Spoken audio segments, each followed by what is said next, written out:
Hi everyone! So today I was going to read Brownilocks and the Three Bowls of Cornflakes.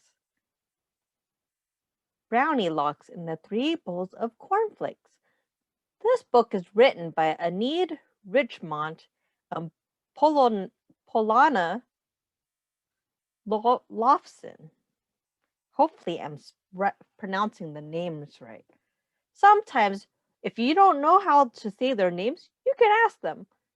This one's a book, so I can only sound out their names. Mom put 3 bowls of cornflakes. Let's go for a walk before breakfast, she said. When you go for a walk, what do you need to put on? I see that she is putting on a blue jacket, and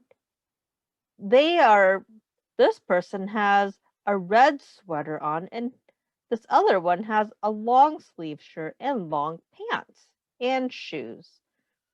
So some things that you may put on when you go out is some shoes, some socks, a jacket or something warm to wear, especially right now when it's so cold out. You might put on a hat or some earmuffs to keep your ears warm, or even mittens and gloves.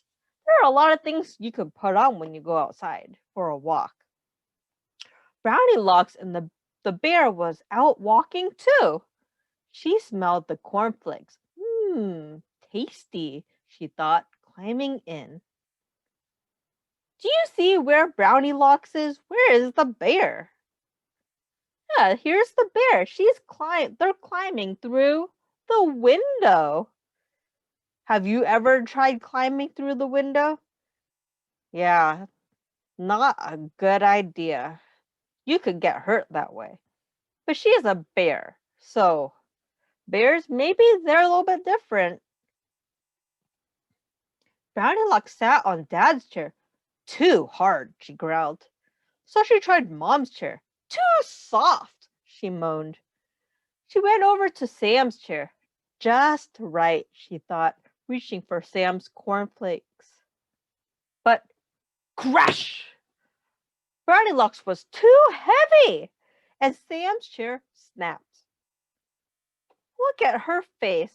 What do you think she's feeling? She has her mouth open and her eyebrows are a little furrowed. She might be feeling scared, or she might be feeling worried, or even surprised. What do you think you would feel if you sat on a chair and it broke? Brownilocks felt sleepy. Oh! She tried the biggest bed. Too hard, she grunted. She tried the next bed. Too bouncy, she cried. Then she tried the smallest bed. Just right, she said. So she climbed on and fell fast asleep.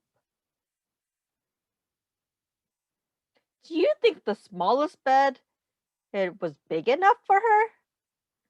Look at this picture. Her legs are hanging off. I think that bed is too small. Let's find out what happens next. Mom, Dad, and Sam came back from their walk. Dad frowned. That means his mouth was turned down. Maybe his eyebrows are like furrowed, like he's angry. Or maybe puzzled. Who's been sitting in my chair? He asked. Who's been sitting in my chair? Mom gasped. Then Sam yelled, who broke my chair and ate all my cornflakes? They looked all over the house. They looked up, they looked down, they looked to the left, they looked to the right. Who's been sleeping in my bed? Cried Dad. Who's been sleeping in my bed? Cried Mom. Hey, look who's in my bed, yelled Sam. And she's snoring. How do you think you would feel if you found a bear in your bed? I think I would be very frightened if I found a bear in my bed. Brownilocks woke up, rushed down the stairs, and ran outside. She ran across the garden and into the woods. She was a nice bear, Sam sighed. I wish she'd come back. Sam's looking a little sad that Brownilocks had ran away. Dad fixed Sam's chair and found a beanbag for Brownilocks. The next morning, Mom put out 4 bowls of cornflakes.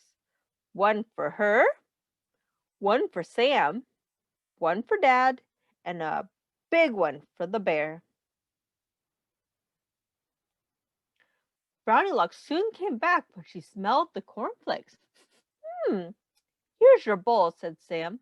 Here's your beanbag, called Dad. Brownilocks sat on Dad's chair. Try the beanbag, Dad said. Then Brownilocks tried Sam's bowl. This one's bigger, said Sam.